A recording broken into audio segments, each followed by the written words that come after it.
Aesop പറഞ്ഞ സന്മാർഗ കഥകൾ. ഒരു ചെറിയ സഹായം.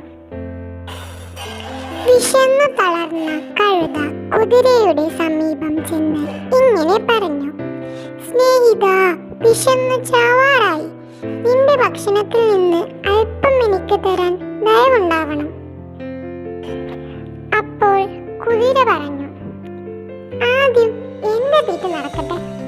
ബാക്കി വല്ലതും വരികയാണെങ്കിൽ നിന്റെ കാര്യം പരിഗണിക്കാം. പിന്നെ വൈകുന്നേരം എന്റെ താമസ സ്ഥലത്ത് വന്നാൽ നിനക്കൊരു ചാക്ക് ബാർലി തരാം.